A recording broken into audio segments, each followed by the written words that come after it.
আসসালামু আলাইকুম। তো আজকে আমরা জিএসটি 25-26 সেশনে যে ম্যাথে যে কোয়েশ্চেনগুলো আসলো সেগুলো সলভ করব। তো প্রথম ম্যাথটা দেখো, প্রথম ম্যাথটাতে বলছে মডুলাস অফ 5 - 2x।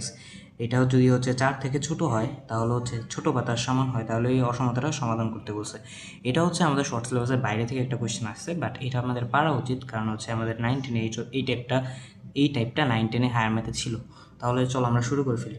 তো ম্যাথটা যদি আমরা দেখি যে বলছে modulus of 5 - 2x is lesser equal 4। তো এইসব ম্যাথের ক্ষেত্রে দেখো, মডুলাসটাকে আমাদের উঠাইতে হবে। মডুলাসটা আমরা কীভাবে উঠাবো? মডুলাসটা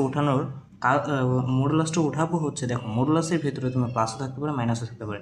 কারণ কোনো একটা জিনিসকে মডুলাস করলে অবশ্যই পজিটিভ ভ্যালু পাওয়া যায়।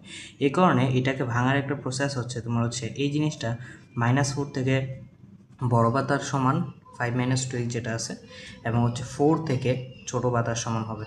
এখন এই জিনিসটা করার পরে আমাদের মেইন টার্গেট যে 5টাকে এলিমিনেট করা, কারণ আমাদের এক্সের ভ্যালুটা বের করতে হবে।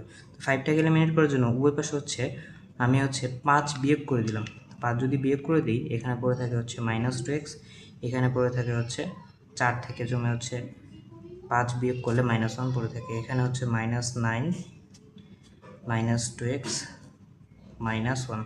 এখন এখানে আসার পরে আমাদের কাজ যে আমরা এখানে এটা সব নেগেটিভ। এখন আমাকে এটা পজিটিভ বানাইতে হবে, কারণ দেখো অপশনে যতগুলো আছে সব পজিটিভ এক্সের ভ্যালু দেওয়া আছে। এটাকে পজিটিভ বানানোর জন্য আমরা -1 দ্বারা গুণ করে দিব। এখন আমরা অসমতার একটা নিয়ম জানি, যদি -1 দ্বারা উভয় পাশে আমরা গুণ করি, তাহলে এই যে অসমতার যে চিহ্নগুলো আছে এগুলো চেঞ্জ হয়ে যাবে। তো এগুলো চেঞ্জ হয়ে গেলে কী হবে ভাইয়া?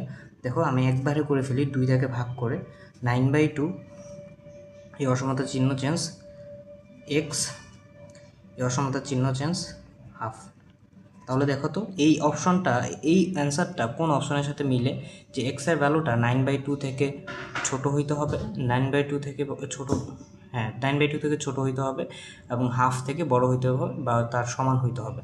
এটা কোন অপশনের সাথে মিলে? এই যে এই অপশনের সাথে মিলে গ নাম্বারটা, যে এক্সের ভ্যালুটা 9/2 থেকে ছোট বা তার সমান এবং হাফ থেকে বড় বা তার সমান হইতে পারে।